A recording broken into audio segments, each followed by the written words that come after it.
All right, welcome everybody to At the Inn. This week we are at the Inn of Sound and Wax as we discuss the music of 1990. I'm Matt. I'm here with Sebastian and Mike as usual. Seb, why don't you give us a rundown on how we're going to work this today? Sure. So we're going to talk about the year 1991 off the bat.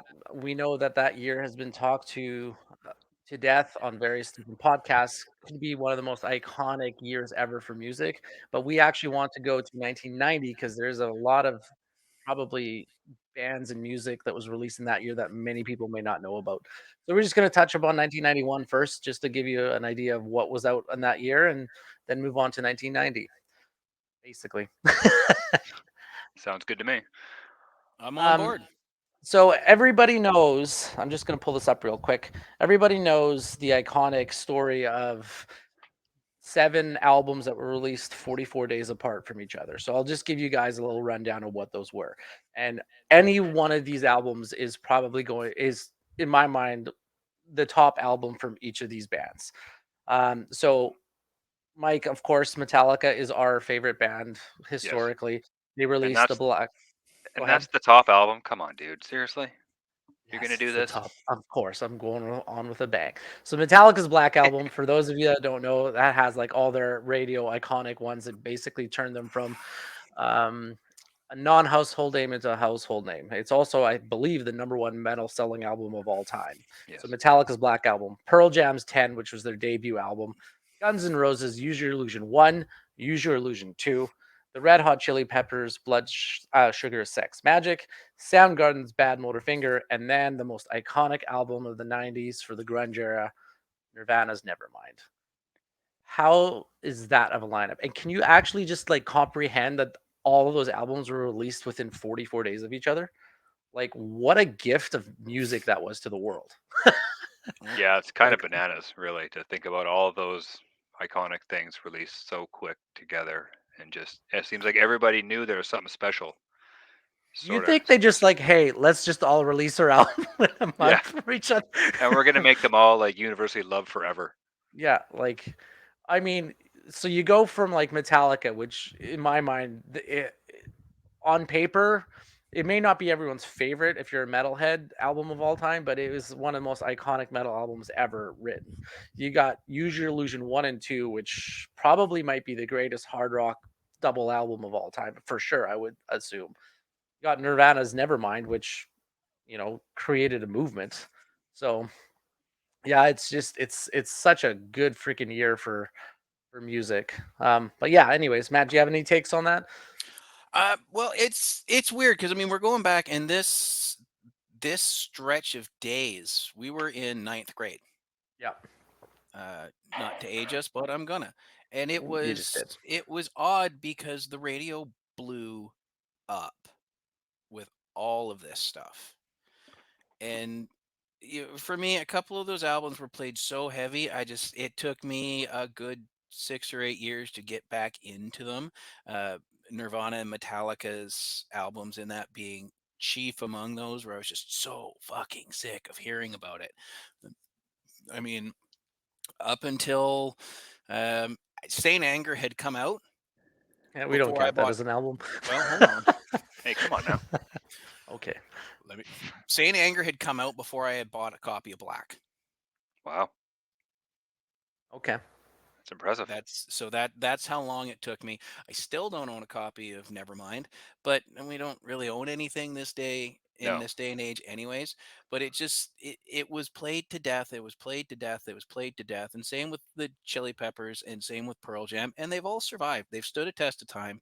Um, I didn't necessarily have as much going on with Pearl Jam or Red Hot Chili Peppers. Great bands. I'm a much bigger Pearl Jam fan than I am of probably Yeah. anybody in there but Metallica. It was, in fact, Metallica. The Black Album was played so much, I didn't even really discover Master of Puppets and Ride the Lightning, which are my two favorite albums, Definitely the yeah. along with most of the world, until well after that. It took me years to get past the over radio play of it. And that was just a year where the radio hit on something. And you know what? Maybe it does today, and we're just not in the ninth grade anymore. But that was really a year where we're all coming into our own.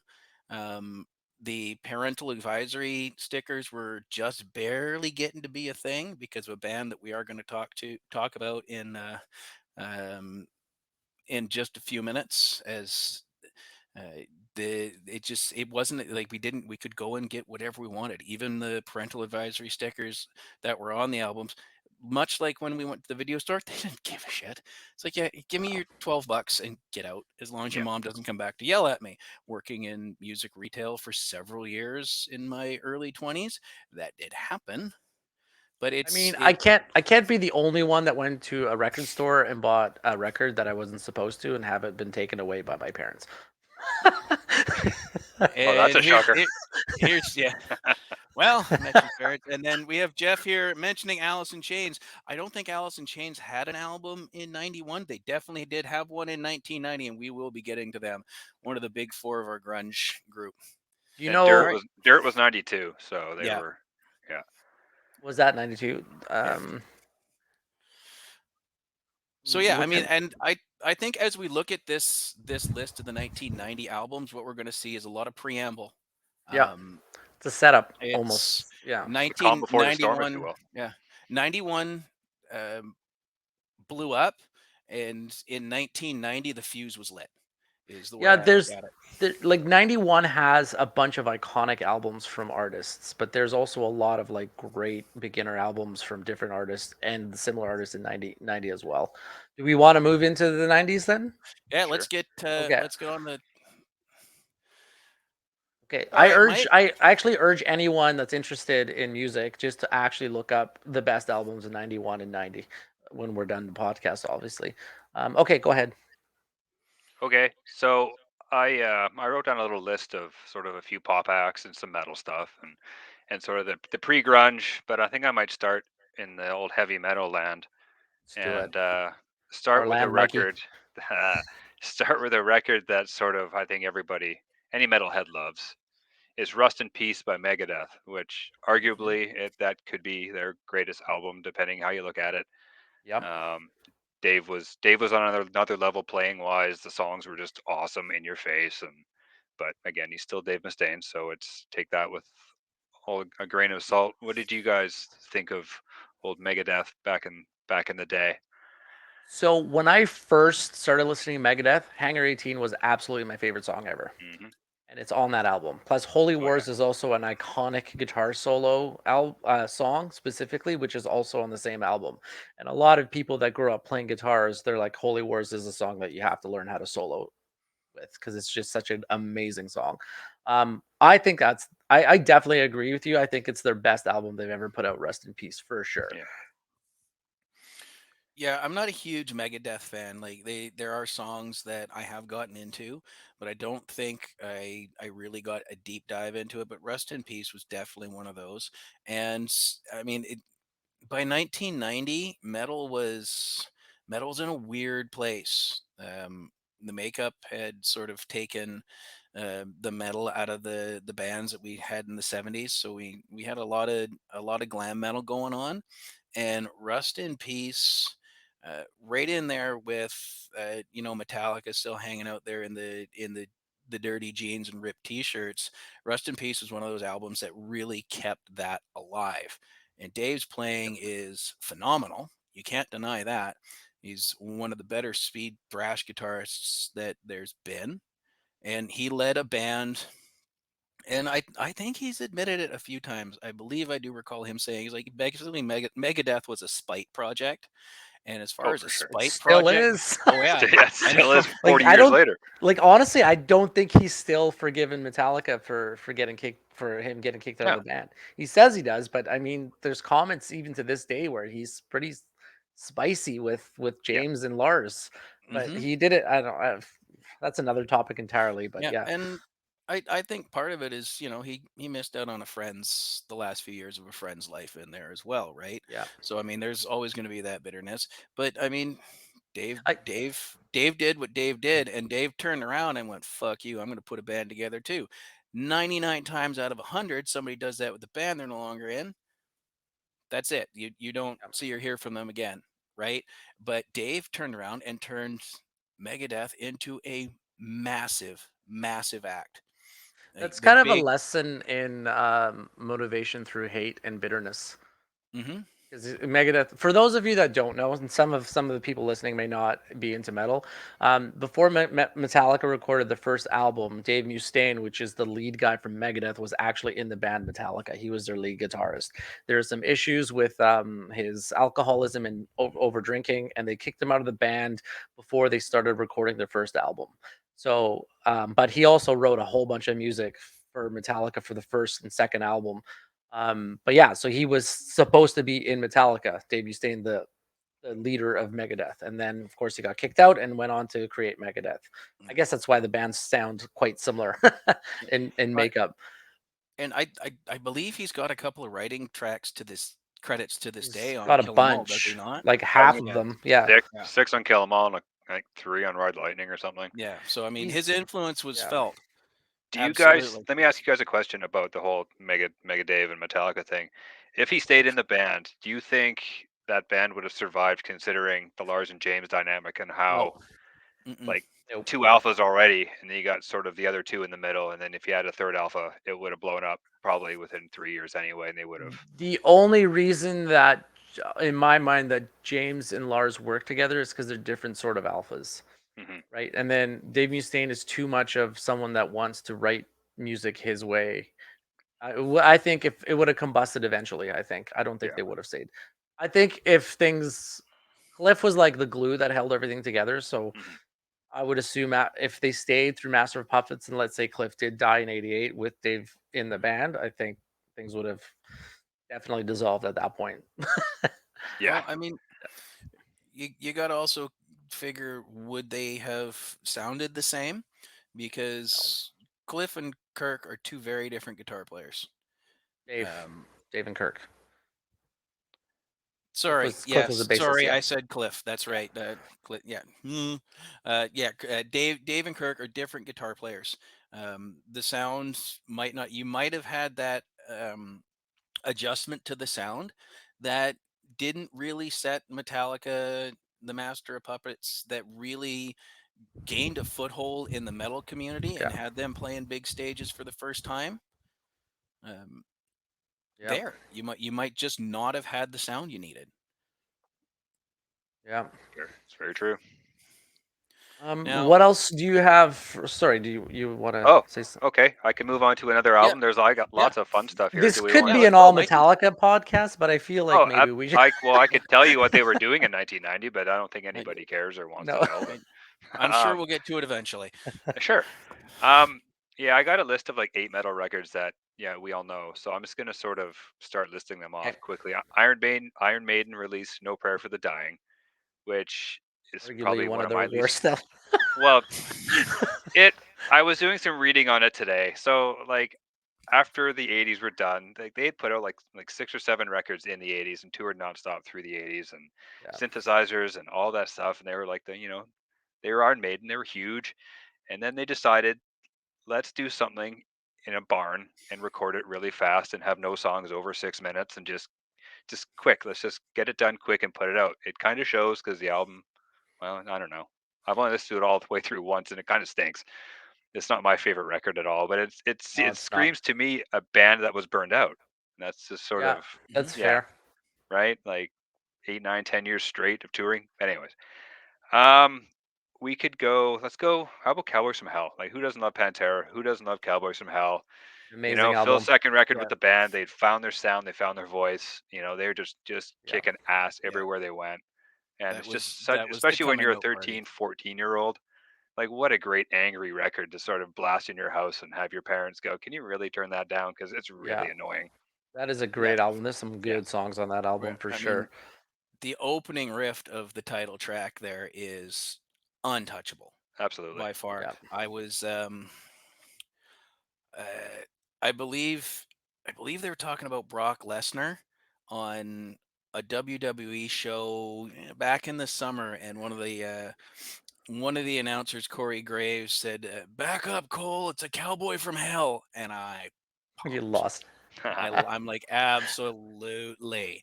But yeah, I just like the Pantera is one of those bands that They tried, and then Cowboys from Hell kicked the door down, followed it up with Vulgar Display of Power and Far Beyond Driven, Yeah. and just went until they blew.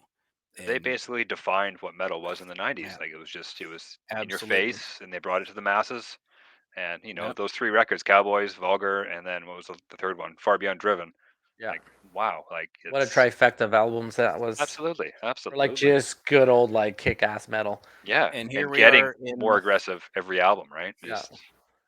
Yeah, and here we are in 1990, and it's just baby steps for them. It's their Mhm. first.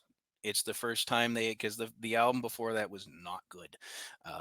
No, it Flat out, wasn't. it just they hadn't clicked yet, but they clicked and they set the tone in 1990. Whereas Maiden and Metallica and Megadeth had already been out on the road, out Mhm. grinding in front of not that Pantera wasn't, but they were out grinding on the big stage. Yeah. Yeah. Right. And here Pantera comes and set the tone for, like Mike said, the 1990s. Yeah, going from clubs to probably arenas within, probably a span of a few months.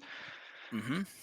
Um, yeah, and they're all, if we're talking all of those sort of the big 4 type. Anthrax released Persistence of Time in 1990, which I'm not the biggest Anthrax guy. It was, Neither am I. I've you know, never really vibed with them. Like they were no. probably out of the big 4 the one I listened to the least. Mm-hmm. Yeah, I And if liked yeah, when they changed singers when they got John Bush in yeah. '92.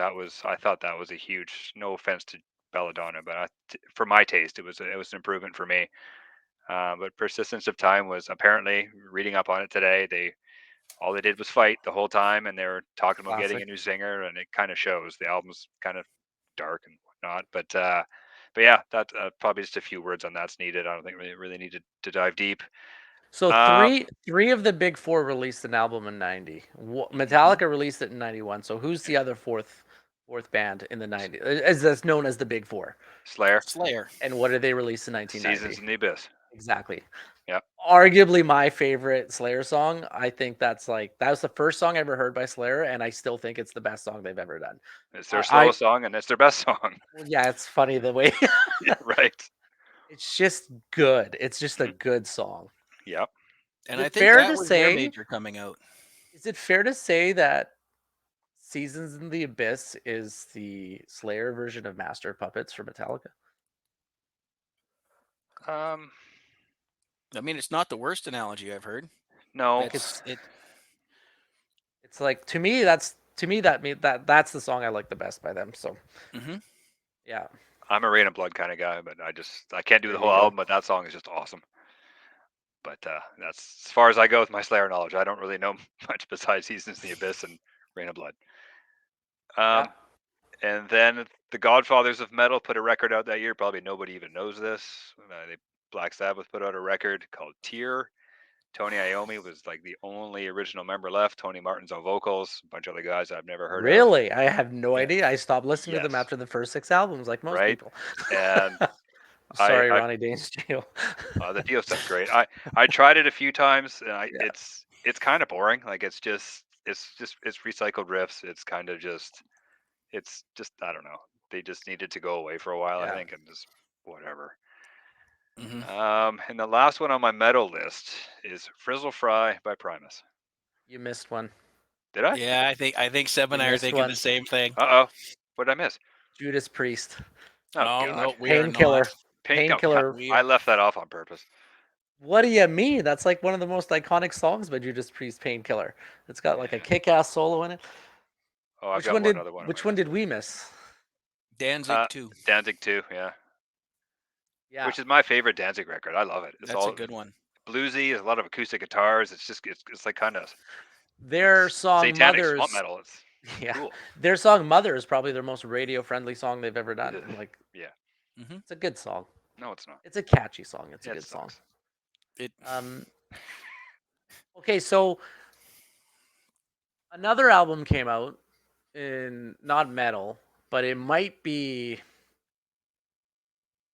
people's favorite song by this band that aren't like hardcore fans of this band. It's an iconic arena song. What band am I talking about? Arguably the Kings of Hard Rock. Oh. It's Razor's Edge. It's AC/DC. It's Razor's Edge. It's Oh, hell yeah, oh, Thunderstruck. Yeah. Thunderstruck. That album was an album that was just single after single Yeah. after No single Good. doubt, after man. Money, single. Yes. money talks. Come on, man. Yeah, So many good songs in that album. That Yeah. came out in '90, right? Like, I mean, yeah, you talk such about a Back good in Black album. as being possibly their peak. Definitely, like they came out hard with Brian Johnson, and then they come in 1990 and drop an album of basically 8 hit singles. Come on. And there's nobody. I'm convinced nobody on the planet actually dislikes Thunderstruck. I think No. like it's just such an iconic song. The video was kick ass. You put that in Mhm. an arena before like, a team walks out onto the field or skates out onto the ice, and that's Yeah. just a Yeah. massive pump up song. It is like that's the when people say give me a song for arena rock, that's kind of like the staple song that Yep. a lot of people think of.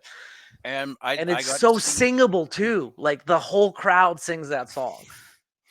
Well, I mean, I got to see AC/DC early 2000s, and it was a last minute thing that I ended up trading a buddy tickets for something because he couldn't go, and we were in the Pacific Coliseum, upper deck, dead center of the stage. Behind us was the cinder block wall. So to say we were in the nosebleeds, Nice.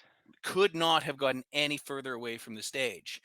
The cool thing we got to see as we were watching the band dance around like ants, when anytime we had a big light show going up and you could get a crowd, everybody on their feet, everybody singing along, every Yeah. word, every song. Absolutely. It was fantastic. And you talk about singable. I have sung Thunderstruck at karaoke many times, and that gets people attention, and people will start singing along with you. It's Like it it's is, just a well crafted song too. Like it's yeah. just the way it is. It just invites people to sing with it. Your buddy also mentioned Alice in Chains. They came out with Yes. Facelift that year. So good. That album. Yep, another iconic album. Um, so I have the list in front of me. Is there any notables that kind of surprised you on that list, or you weren't expecting?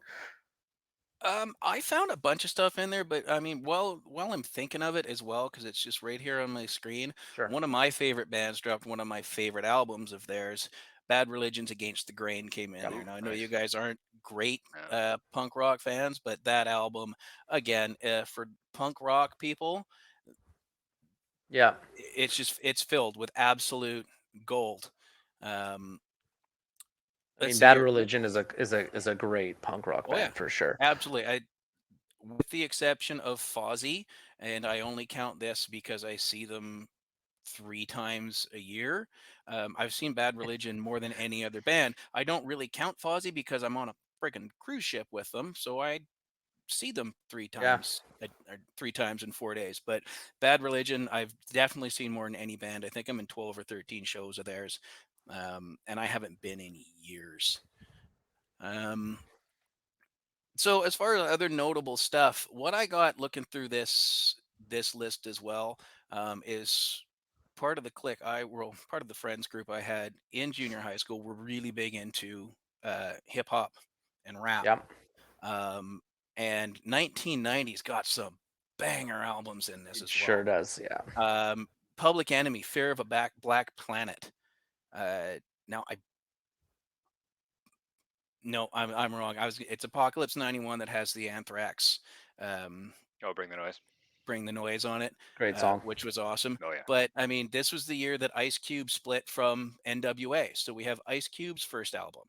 We have NWA dropped an album in there as well.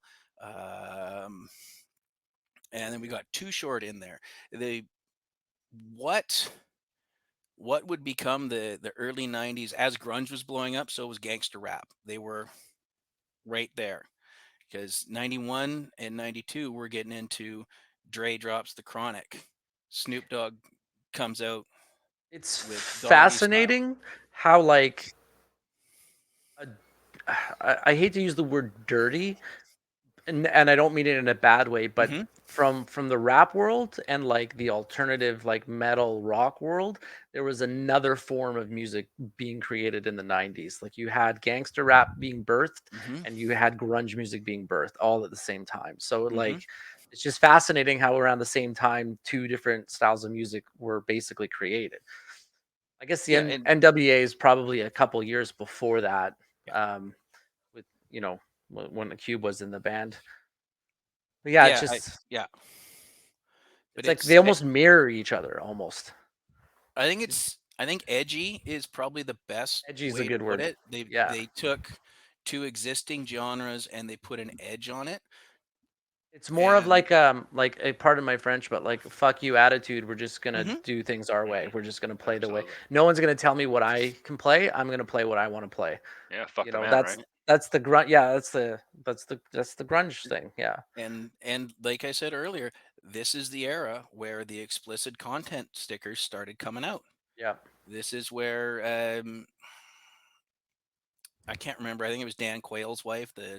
No, The you're thinking Al Gore, Oh, was it Al wasn't Gore? it? Was it Wasn't Tipper it Gore? Tipper Tip, Gore? Yeah, yeah, I believe it was Tipper Yeah. Gore went on an absolute crusade yeah, when she was the second lady, and that's where this came from, yeah. right? So Oh yeah. like it's this edginess and easy availability is just blew up and it hit with our generation.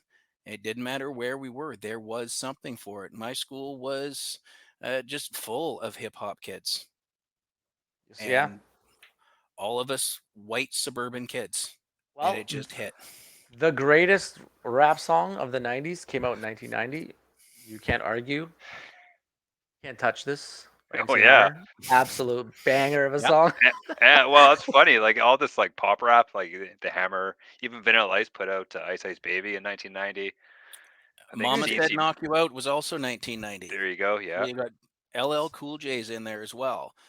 And Listen, then, Can't Touch This is the 90s version of Gangnam Style, for sure.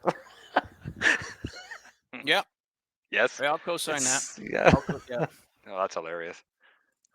Black Crowes came out with an album as well. Yeah. Great Make Your album. Money Maker. Yeah. Hell yeah. That's one of their iconic albums too, I think. Um, did you guys listen to a lot of Black Crowes? I never listened to them. I listen I to them did. more now than I did when they were like out in the I listened to 90s. them more now than I did in like the early 90s. Yeah. Like I wasn't a huge fan. Like there was a couple of cool songs, but I was so headlong into Metallica. I didn't really have much else in my brain to. Me and you both. Right. hmm It So was like all metal all the time. And now looking back, I kind of wish, sort of, open the horizons a little bit. But hey, that's yeah. better late than never. But Here's yeah, a no, here's actually an interesting thing about Alice in Chains. I never liked them in the 90s. that's fair. I They weren't for didn't everybody. I didn't vibe with them for whatever reason, but like I listen to them now and I love them. Oh yeah. Well, even It's their weird newer how stuff, yeah, even the stuff post Lane is good. Like it's good music. It's just yeah. different. It's just not the same. But yeah, I totally get it. Like I remember, when Dirt's a hard record to listen to. Dirt is it's well not ugly, but it's depressing. There's a lot of just dark content, right? And they were all in a bad Yeah. place, and it just really wasn't for everybody. But yeah, I totally get it. What about you, Matt? What do you think of Alice in Chains? Alice in Chains, I definitely got a little more into earlier than I did the rest of the grunge. Hmm. Absolutely love Alice in Chains. I haven't gotten into the new stuff as much. I think No. it's just there's a disconnect for me that kind of happens, and it's weird because I can do other bands and go, oh, that's fine because this guy's no longer there. It's Yeah. like, well, okay. I mean, it doesn't bother me that Cliff or Jason are gone from Metallica, but for some reason when it's with Lane gone, I can't get Yeah. around it, No, it's not the and same. it's and it doesn't mean it's not good. It's just there's something in me is just going, I Right? don't Like know. it's It's almost not like they should have just changed the name of the band and said, "Hey, these are the former surviving members of Alice in Chains with a new singer, and here's our band name is blah blah." It's well, I mean, hard. it's go the Audio Slave route, Right? right? Audio Yep. Yeah. Slave was Chris Hmm. Cornell and three quarters of Rage. They were Rage Against the Machine, the basically. Machine. Yeah. Right? And maybe change the name. I think the best I could say is I don't know if I would go see The Hip with another singer. No. You know what I mean? It's hard to carry on the band's name when Lane Staley is such an iconic sound for the Mhm. band. So when you don't have that iconic sound, it's like how do you move forward? But arguably AC/DC had an iconic sound with Bon Scott, and did they find a better sound with Brian Johnson No, after but he it was came to the different. band? It's different, but Yeah. kind of almost the same, but And different. But I for get whatever around the reason, they carried on with AC/DC. Granted, they were only 2 albums in, I believe, when No, they were like 6. with Bond, really? Yeah, I'm they not a did. big AC/DC guy, so I What? There was Jailbreak, Power Rage. well, yeah, they put out like a ton of albums in God, the there first. was what? TNT, or Dirty Deeds. There was Highway to Hell. There's another one there I can't remember, but yeah, Highway to Hell was right before Back in Black in '79, Mhm. and Wow, even okay. '78 with Power Rage, and '79 Highway to Hell, '80 Back in Black, and '81 was For Those About to Rock. Like that's a pretty solid 4 record span in like 4 years. I apologize to all the AC/DC fans that are probably yelling at me right It's now. all right. Yeah. It's Yeah. okay. With AC/DC, I Yeah. think I get around that because I didn't know Bon Scott. No. The way, well, I didn't know the music with Bon Scott. Yeah. I had first really heard AC/DC because my brother got the Razor's Edge album, Yes. so that's where I started. And I go back and it. Okay, dumb shit admission of the day. I I knew that there was something different. Like clearly the vocals were like, oh, his vocals have changed. It didn't occur to me that it was a completely different guy for fucking years. Well, That like, how makes how are yeah. we But how talking would up you until know? 12 years old or up until like 20 years old? Are we going? 43. Well, I, last but week actually, but yeah, no big deal. I was honest to this God, days old when I found out. honest to God, I think it was a conversation that at least one of you might have been involved in because it was right near graduation and there was a discussion of a party that somebody had thrown up at and whatnot. It's like, oh, we just rolled him over to his side. We didn't want him to Bon Scott himself to death. And then Matt's in the background going like, And I didn't even occur to me. And then somebody else was like, yeah, well, AC/DC did okay after that. We'll be all right. And I'm like, wait, wait, don't look like an idiot. Go home and look something up. And I kept my mouth shut, but I'm like, what the fuck's a Bon Scott? Yeah. And so so what's a Bon Scott? Well, I don't think that's a dumb. It's just we didn't have the tools really. If you didn't have the old records and you didn't look at, if you had the old records, you might have looked at the lineup. But if you didn't, hmm you're like, okay, well, cool. This is a Highway to Hell. Just like you say, it sounds. Yeah, the guy sounds different. Whatever. yeah, And just I wouldn't say that's a terrible admission. I don't think yeah, I knew about Bon Scott till I was maybe not quite as far as graduation, but I didn't know at first. I was How like would you? I had well, AC/DC live. That was the first record I got. It was like, okay, Brian sang everything. Yeah. So I yeah. just assumed. I'm like, okay, Highway to Hell was Brian Johnson. So what was the first AC/DC song you guys remember hearing? That's a good question. Honestly, I think it might be Big Balls. To be perfectly honest. For Um, me, it was on the same album. It was either Hell's Bells or Who Made Who. Those are like I can't remember which song I heard first, but I heard one and then the other right after. yeah. Yeah. I Mine was like, mine oh, was these Hell's guys are Bells. good. That's a good song. Mine was Hell's Bells. A buddy of mine had that album. He was like, oh my god, this is the song, and he was just fascinated by the song. Um, his parents were a little religious, so him having it and Oh with yeah. the album of Hell in it was yeah. Yeah. So he so yeah, it was definitely Hell's Bells, which led into going, So oh, if these are the guys that did Razor's Edge. Okay. if we Yeah. get Right. through this episode without me mentioning these two bands, my sister will probably be very angry at me. Like Uh, Madonna. no, Depeche Mode and INXS. I have Oh them both yeah. written down here. Yeah, they In came out with an album excess. in '90 as They well. released X, the follow up to the other one. Oh my god, it has tip my tongue. Kick.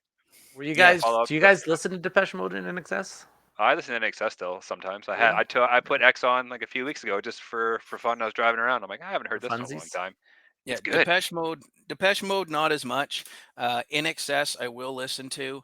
I got a bunch on some Spotify playlists, Yeah. and In Excess is one Yeah. of those bands where it's like I don't think about it that much, but when it comes on, it's like I know every fucking word to this. Yeah. It's like I don't listen to them that Yeah. often, but obviously I've heard it enough and it's catchy enough that it's just stored somewhere in the back of the brain. Yeah.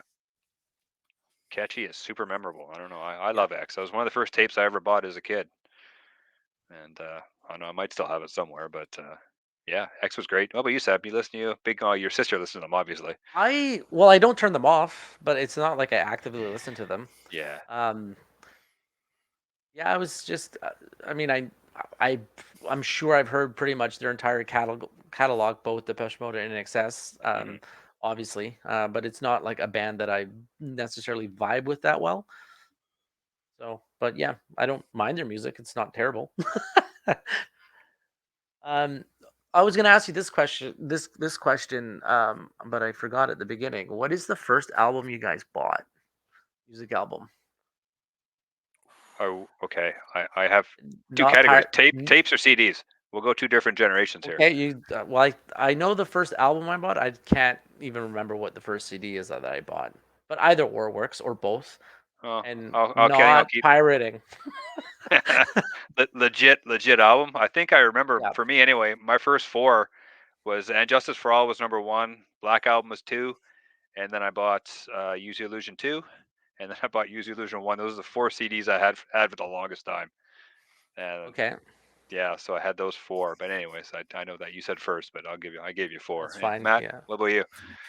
Well, I know the first two tapes I had. One was Bon Jovi, New Jersey, and the other was Bon Hell Jovi, Oh yeah. yeah. Slippery When Wet. Hell yeah. And then the first two CDs I got were House of Pain, their Jump first around. one, Okay.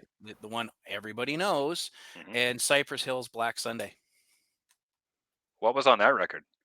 That was Hits from the Bong, Insane in the Brain. Okay. Yeah, that was probably their best known album, but it was their second. Okay.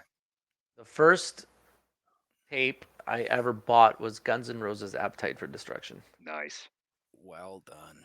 My first Are you, tape was Brian Adams' Reckless in are like we, '85, so I was like 8. is that the greatest hard rock album of all time? Appetite for Destruction. And I know I'm going totally off of the year Well, 90 No, because that's it was okay. like No, that's 88, fine. but I mean, it Um, definitely set a tone. I like mean, we're they talking. legitimately Guns N' Roses are like probably one of the best hard rock bands ever in existence, and they legitimately released 3 albums.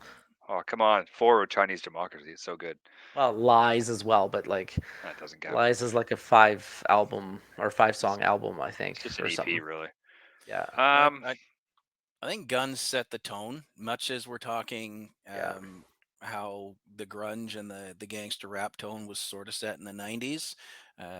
For the most part, the fuse was lit for an explosion. Guns N' Roses really set a tone for that hard rock metal genre to Yeah. cut to loose. change, yeah, basically. Because I don't know if you guys knew this. When Metallica were going to record "And Justice for All," Lars Ulrich was such a huge fan of GNR. He wanted Mike Klink to produce the record and have that same sort of live feel that Appetite has, and they fired him after a month because It just Metallica didn't doesn't work. work.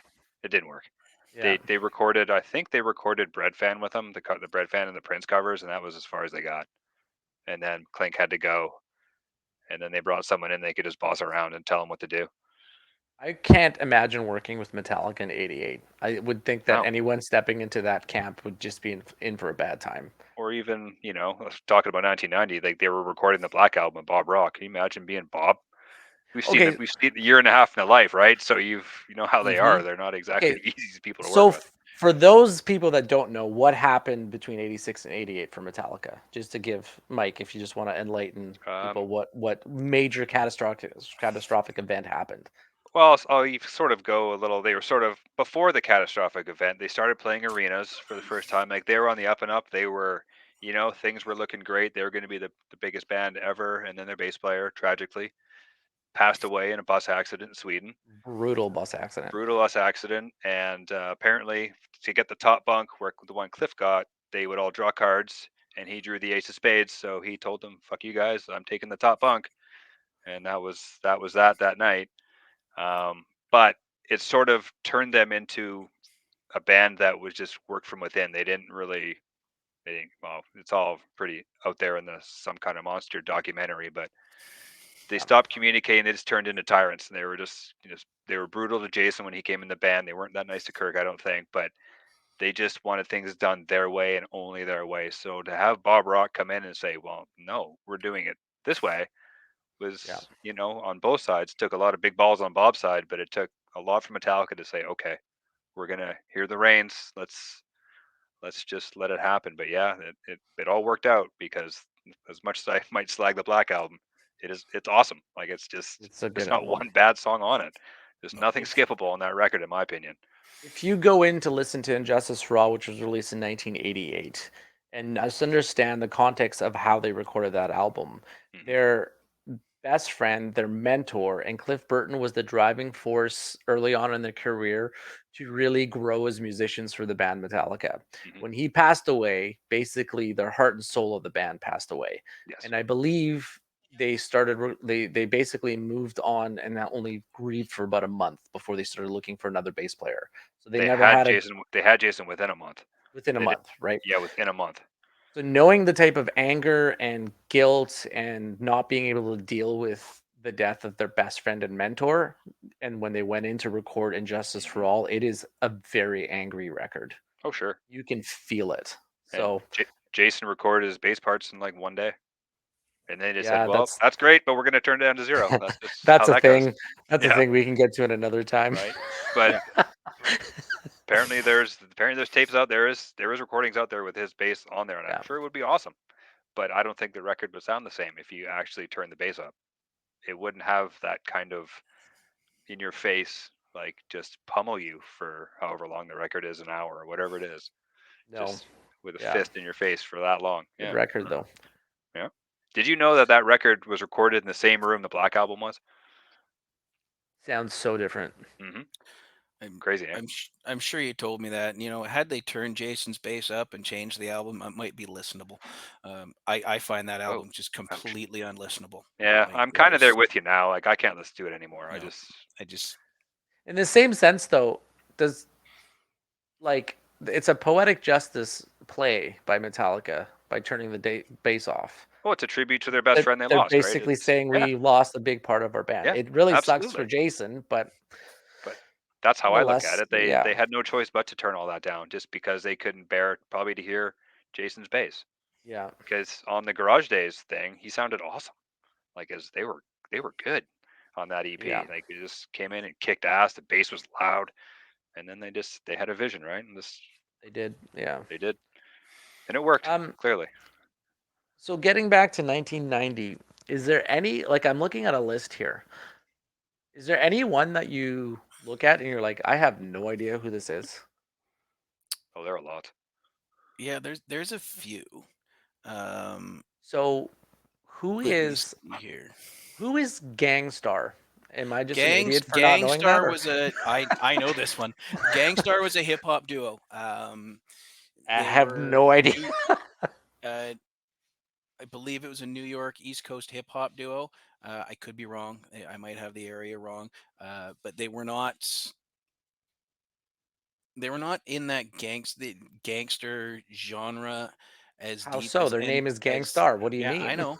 They were actually, I always found them a little closer to uh touching on it, but And being more diving of a headlong tradition, in. yeah, than diving headlong, and more of a traditional hip hop. I haven't heard them in years, but I did listen to them a bunch back in the day. Same with Eric B and Rakim.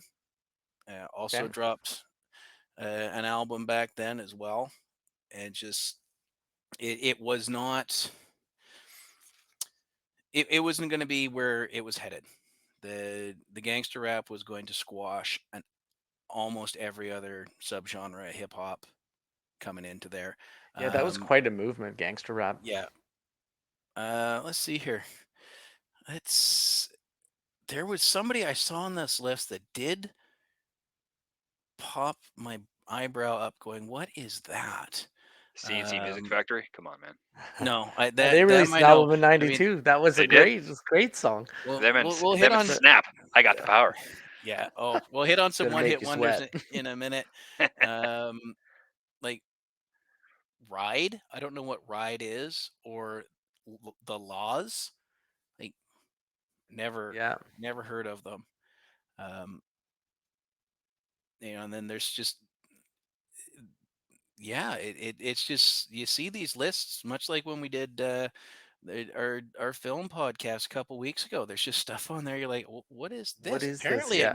it made the list. There's more albums in 1990 than 100 from the list I'm looking at. I'm looking at the top 100 albums, and I don't recognize the. I think yeah, Yeah. number 19, The Laws. What? No Yeah. idea what that is. I feel like I've heard of them before, but I couldn't even tell you at this point. Extreme came out with an album, which everyone knows that the Porno Graffiti album with their most iconic songs, More Than Words. Oh, that's Yep. on that album. Yeah, it's a good And song. then I think I saw it here earlier as well. And hold on, maybe not. Maybe it was the previous year. Mr. Big also came up with their album that it's either that year or the year after. Yeah, I think it might have been the year after. But they wrote a similar song to More Than Words. What was that song called? Come on, say it. Oh, To Be With You. Yeah. yes, that's the Yeah. one. But it's a guitarist and a singer. It's like, hey, we took the formula from here, and And much like Extreme, that was the weird song for them. The Sure. rest of their album Yeah. did not sound No. like that. Absolutely. I No. remember my brother bought the Mr. Big album for that song, and he's like, "What? The rest of the album's garbage." I'm like, "No, this is actually pretty good." yeah, it's But a I rocker couldn't. album, right? Yeah, Yeah. they throw down and then they hit that ballad because everybody's doing a ballad. Got to do your Yeah. ballad.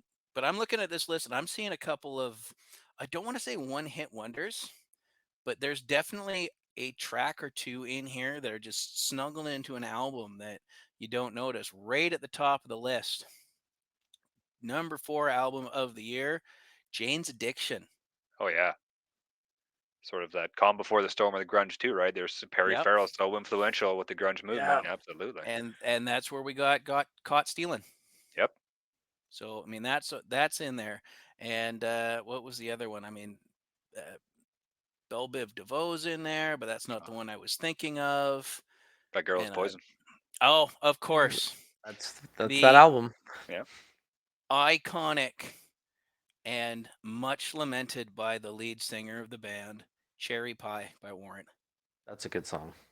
It's a great song. It was a radio friendly song that the Yeah. singer, whose name escapes me entirely, I did hear on a podcast or a documentary somewhere going, I hated doing that song. I hated it. It was for the record company. They said, we need a song like this for the album, for the single. We're just going to do this.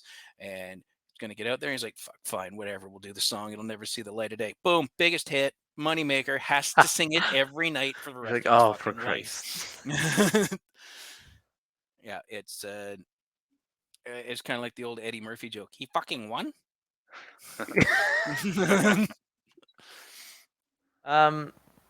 The Young Guns 2 soundtrack came Oh out hell yeah, man. Blaze of in Glory. 90. So good. Blaze of Glory, yeah. Yeah. That album is good from Oh, beginning yeah. to end. Like it's just awesome. Yeah. Yep, and Absolutely awesome. they put a rock album on a western, which I mean, It at worked. the time, it worked. Don't get me wrong. At the time, I'm used to westerns. Like my mom and grandfather are showing me westerns. I'm looking at John Wayne. I'm looking at Clint Eastwood. To look at Young Guns 2, all of a sudden we got Bon Jovi playing over top of it. The fuck. It are worked we because doing he's with like a this? Oh, segue yeah. into rock because he's pretty Mhm. southern, anyways. Like, Well, he's like a country his, singer now. he's a country, yeah, but his influences were very western, I think. Which is weird for me being from New Jersey, but I understand what you're saying. Yeah. South Jersey. Come on, man. South South Jersey. I've been to South Jersey. There you go. Oh, the quick stop. There you go. Oh, I'm wearing the shirt even. Of course. Yeah. Here's a random question for you, Matt. What is? Yeah. Because you've done karaoke, Mhm. you've led karaoke for years. Mhm. What is the one song people? I'm gonna sing this song, and you're like, oh god, Please no. Oh, you know what? It's probably a lot of that- them. that's a Or whole just a other pod. couple. It's a whole other podcast. Just But give if us I one had, that you hate hosting, and you're just like, oh, this is going to be a disaster. oh, I mean, there's like I said, there's a lot of them, but far and away the front runner, the absolute cannot fucking deal with it. Um, Set the board, walk away, especially because 9 times out of 10, it's the table at drunk moms on a mom's night out Oh, I know what this is. at 12:30 Ugh. needs to do this because they're just small town girls living in an lonely world. Goddamn journey. I Fucking mean, hell. to be fair, if that song comes out and you're drunk, you're singing it. Oh, 100%. Oh, for sure. The bar starts going, and here's the thing, that song is not easy to sing because he hits some notes.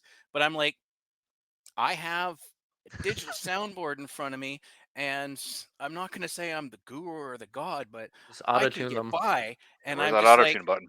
there ain't gonna be fuck all I can do about this because these are drunk out of their fucking minds, and there's gonna be 4 of them screaming into a microphone. They're probably gonna be holding it way out here somewhere, not or right in here. And I'm just like, nope, I'm going pee. Just get up and leave. That's Start the funny. song, Yeah, get up and leave.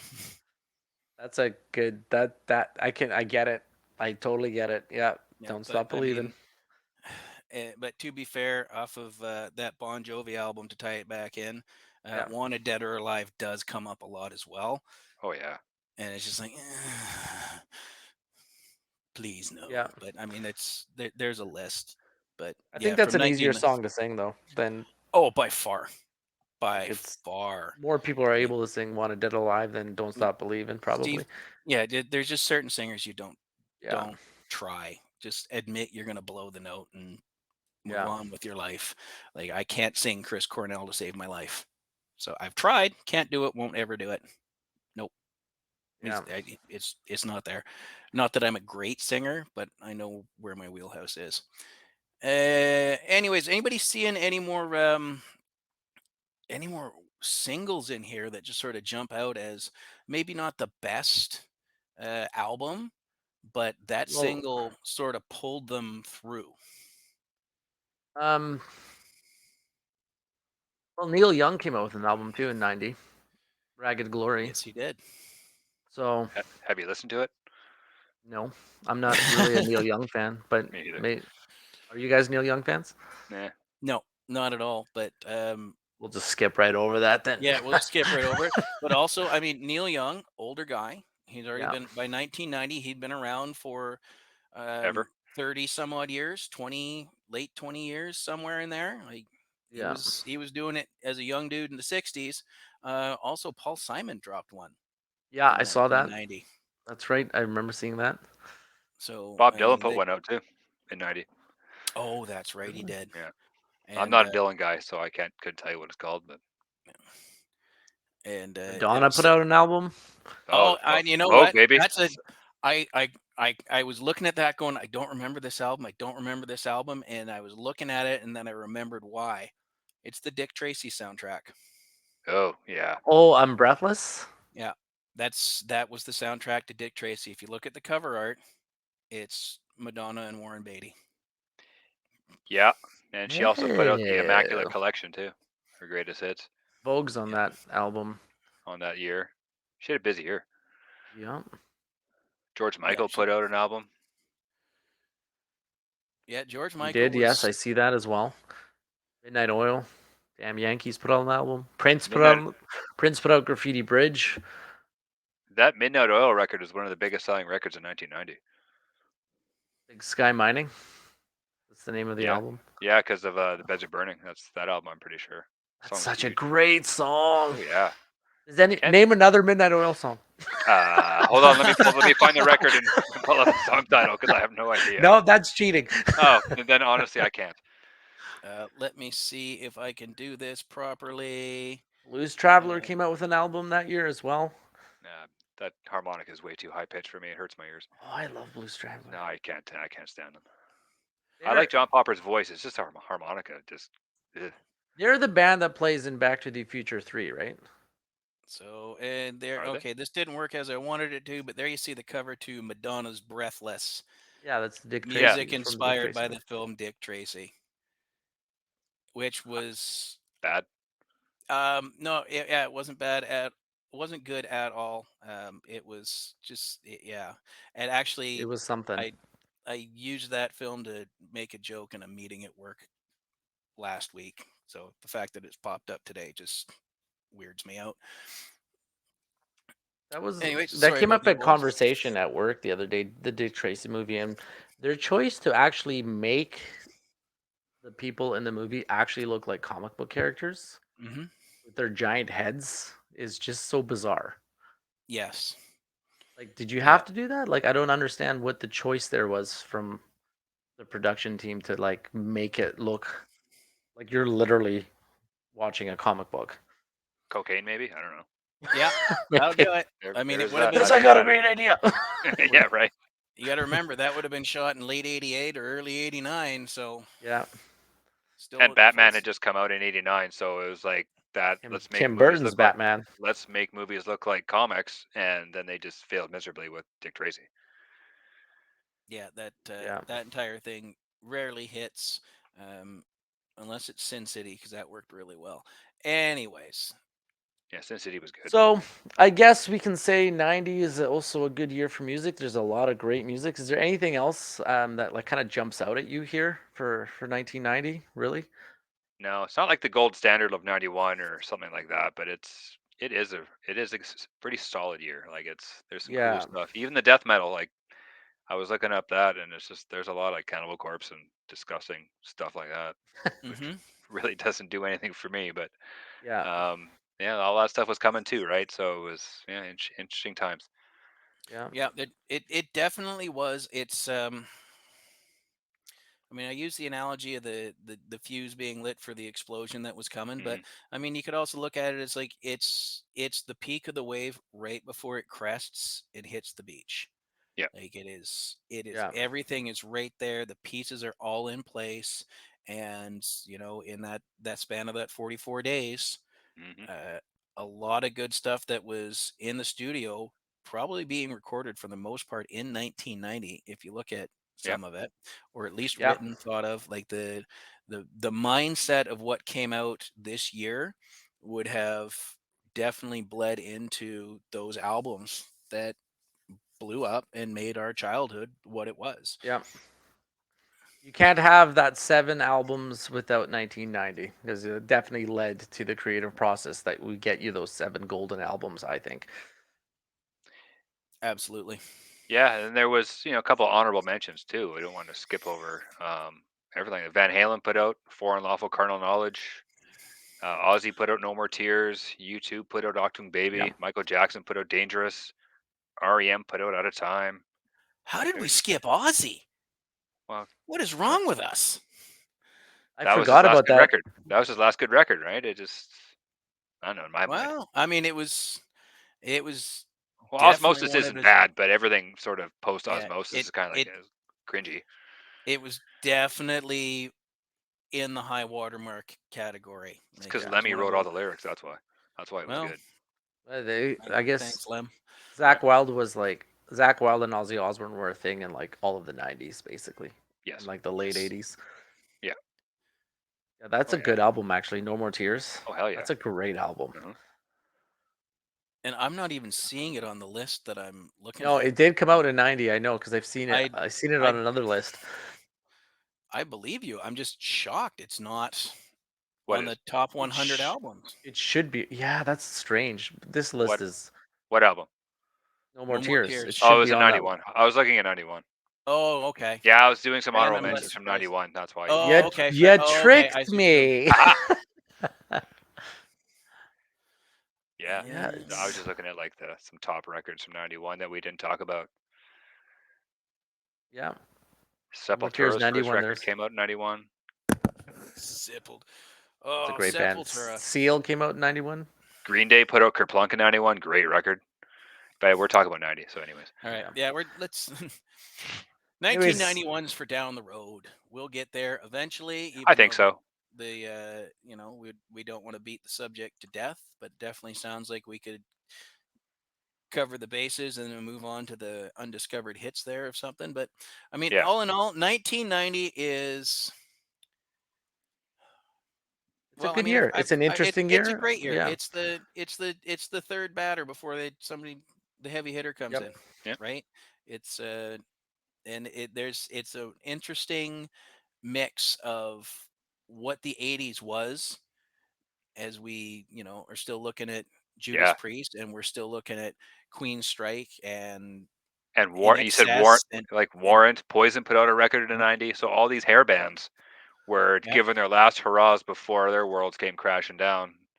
yep, By the fall of the next year, and nobody wanted to listen to any of those bands anymore.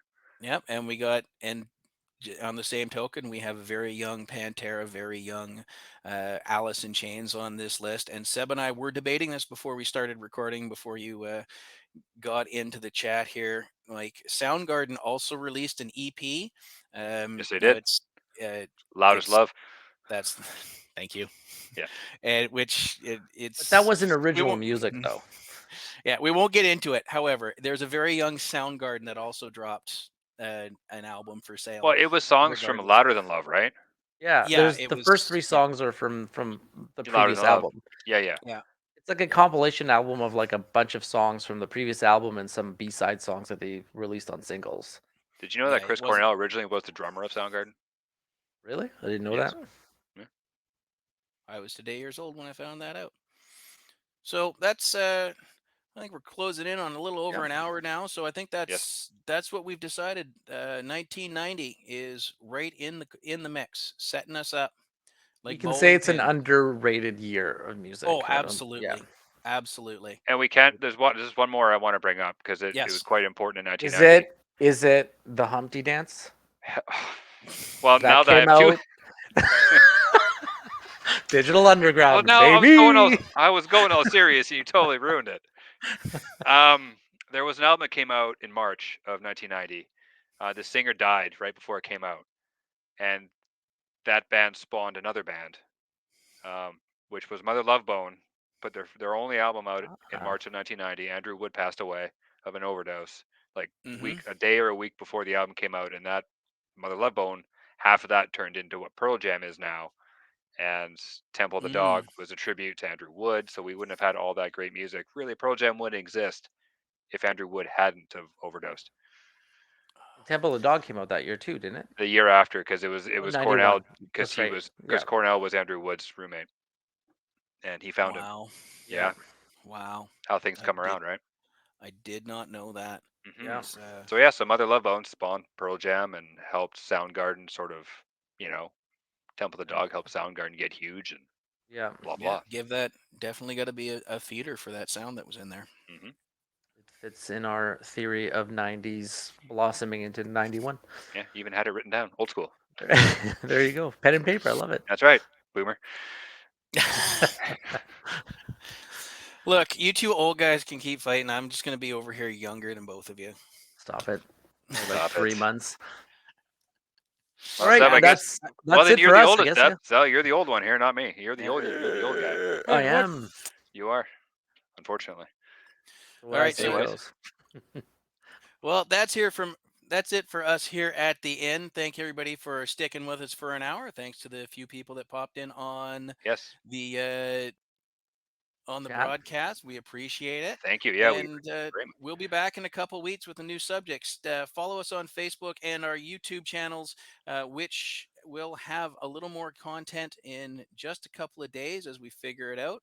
Working on a couple of audio only platforms as well that I just ran out of time for working on today. That will be coming soon. We're going to get that figured out. Thank you for joining us at the end. For Sebastian, Mike, See ya. Thank you and and, good night. Thank you and and good the night. baby face himself. Good night, folks. Good night.